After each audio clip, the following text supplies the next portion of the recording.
Otherworldly Evil Monarch, Bab 166. Judul, Pembunuh. 1 juta tael, bukan 2 untuk 1 bagian. Junmo Xie memperlihatkan senyuman yang berarti. Aku hanya memberimu tawaran ini karena aku menyukaimu. Dia menawarkan saudara kaisar bagian yang bernilai 1 juta tael per saham, dan benar-benar menyebutnya sebagai bantuan? Junmo Xie menurunkan pandangannya untuk melihat Yang Mo muda dan berkata, "Gadis kecil, kamu adalah pemegang saham anggurku mulai sekarang. Kamu dan aku adalah mitra sekarang. Aku laki-laki." Anak laki-laki itu berteriak kembali dengan sangat marah sehingga hampir merasa seolah-olah dia bersiap untuk menggigit penyiksanya. Kita akan membahas lebih lanjut tentang topik ini nanti. Hadirin sekalian, Song Sang akan menyampaikan detail pelelangan kepadamu nanti, sebagaimana dan kapan mereka diputuskan, tapi untuk saat ini, aku harus pulang.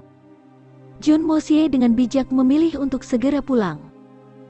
Identitas saudara seorang kaisar, dan rencananya untuk mengamankan masa depan anak-anaknya bukan hanya masalah yang sangat serius, tetapi juga masalah yang sangat sensitif, yang dengan tepat disampaikan oleh Pangeran Yang Huainong dalam satu kalimat. Terbukti dari pilihan kata-katanya bahwa setiap penyimpangan dari instruksinya akan mengakibatkan semburan pengaruhnya. Bahkan ahli Sky Swan seperti Song Sang mundur dari ancaman itu. Apalagi Junmo Xie. Tentu saja, ini tidak cukup untuk menakut-nakuti seorang ahli standar Solitary Falcon. Jelas, kekuatan pria itu telah melampaui pengaruh seorang pangeran. Namun, kata-kata pangeran sudah cukup untuk mengguncang hidup siapapun, selain seorang pria yang bertubuh Falcon Soliter tentu saja. Faktanya, bahkan Junmo Xie tidak terlalu peduli dengan pangeran, dan hanya peduli dengan pasangan barunya yang sebenarnya. Yang Mo, mudaku mungkin menyukaimu pangeran, tetapi ketika saatnya tiba, aku hanya akan peduli dengan kehidupan anak ini. Bukan kehidupanmu yang sepele. Guru, apakah kamu ingin murid kamu tinggal di sini? Meskipun Song Sang telah menanyakan pertanyaan ini dengan nada normal, terlihat jelas dari kilauan di matanya bahwa dia ingin terus bertanya. Tanah yang luas dan tak terbatas ini memiliki beberapa jalur, tetapi semuanya mengarah ke satu tujuan.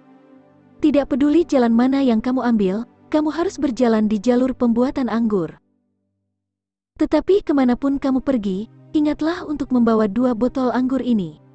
Sebagai pengingat, Junmo Xie tersenyum. Song Sang, kamu. Sejak identitas kamu terungkap, apakah kamu berencana meninggalkan kota ini? Meskipun Junmo Xie telah menanyakan pertanyaan ini, dia sangat sadar bahwa Song Sang tidak akan pergi. Bagaimana dia bisa? Kapan dia bisa tinggal di sini dan belajar membuat anggur seperti itu? Membuat anggur berkualitas telah menjadi pengejarannya seumur hidup, jadi bagaimana dia bisa pergi ketika rahasia membuat anggur seperti itu berada dalam jangkauan tangannya? Bahkan jika tubuhnya dipotong-potong menjadi ribuan bagian, dia tetap tidak mau pergi. Sejak dia selesai di sini, Junmo Xie berbalik dan menyapa Solitary Falcon sekali lagi dan kemudian berbalik untuk meninggalkan toko.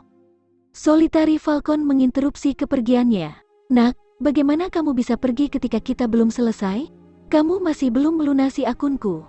Kamu berhutang padaku. Orang tua, kamu tidak punya akun denganku, jadi tidak baik kamu bertanya padaku. Aku tidak memiliki hutang denganmu.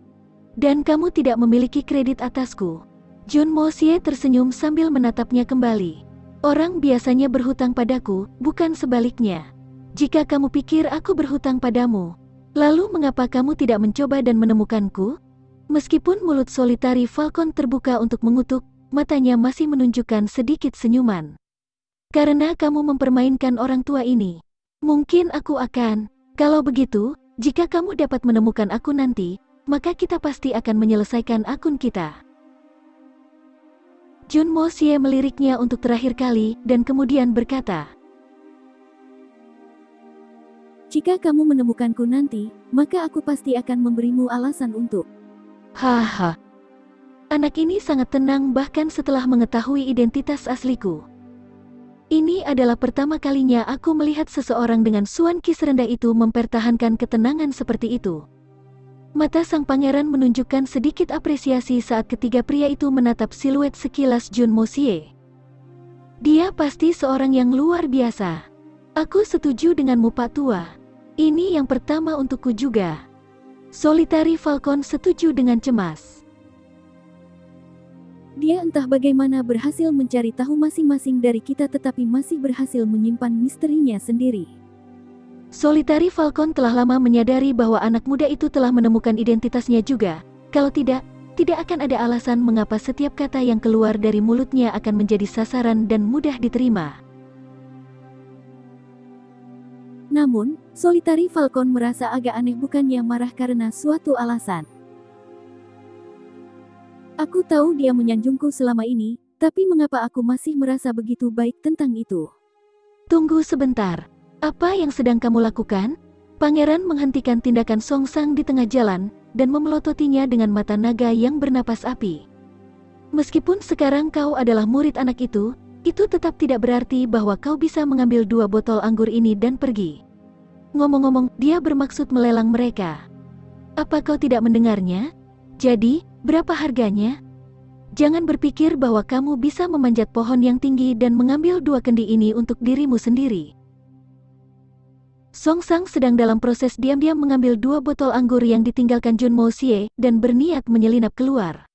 Aku adalah pesaing dan sekarang murid barunya. Kamu hanya wasit. Mengapa kamu harus membeli 2 botol anggur ini? Songsang memelototi dengan penuh argumen, tidak mau menyerahkan kepemilikan botol anggur tanpa perlawanan. Wasit diperbolehkan meminum sisa makanan. Apakah kamu tidak setuju? Solitary Falcon tanpa basa-basi merebut 2 kendi dari tangan Songsang. Kontesnya sudah berakhir sekarang, dan kamu adalah pemilik pub ini. Itu tugasmu untuk pergi dan membelikan kita minuman yang cocok dengan anggur kita.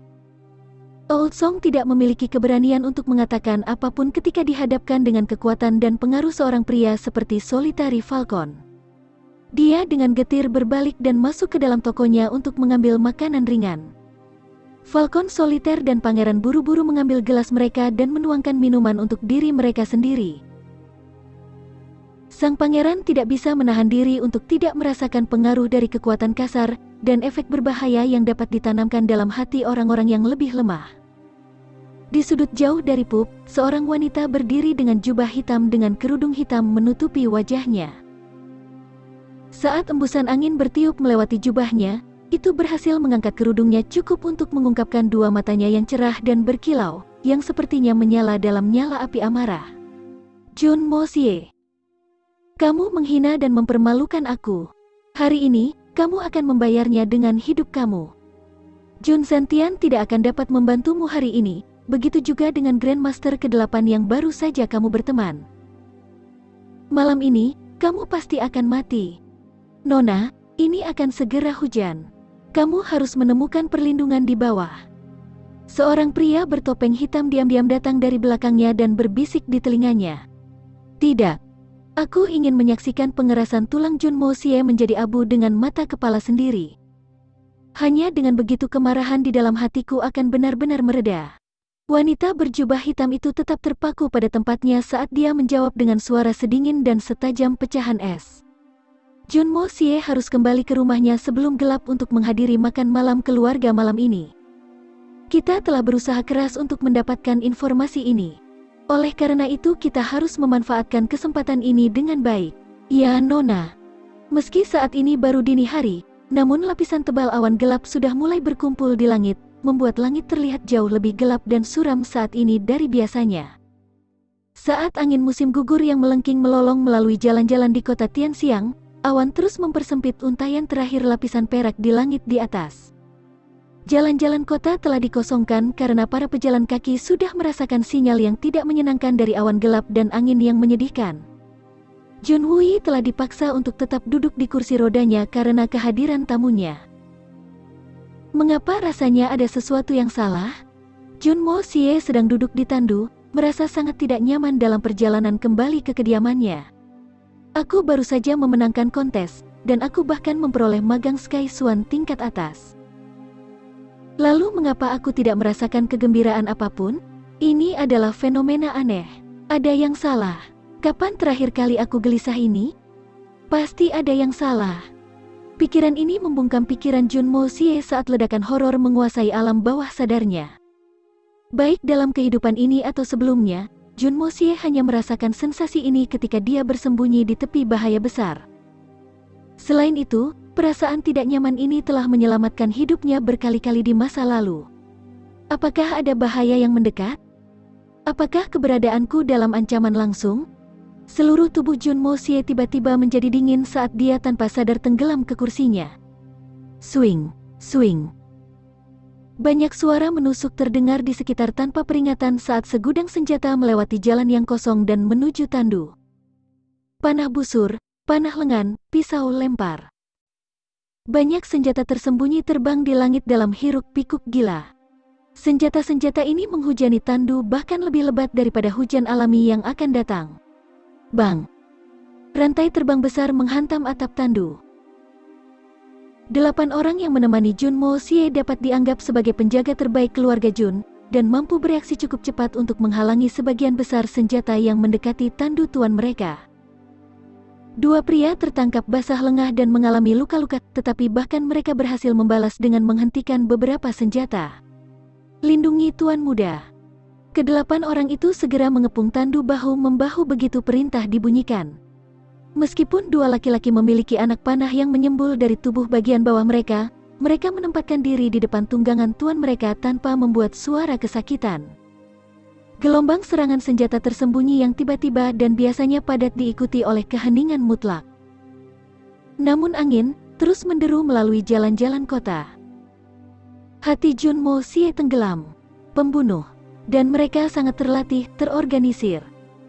Ditambah lagi, mereka dipimpin oleh seseorang yang sangat berpengalaman. Pemimpin pengawal dengan cepat mengeluarkan perintahnya. Musuh menyerang dari bayang-bayang, oleh karena itu kita harus berpencar menjadi 2 kelompok. Jika perlu, maka kalian berdua akan menjaga tuan muda dari depan, sedangkan kalian berdua akan menjaganya dari belakang. Jika kamu membutuhkan bantuan, maka kita berempat akan segera kembali untuk membantu kamu. Keamanan tuan muda adalah prioritas utama. Semua orang menerima perintah dengan keberanian yang menakjubkan. Tidak, jangan. Kita harus tetap bersama. Suara Jun Mo Xie terdengar dari dalam tandu.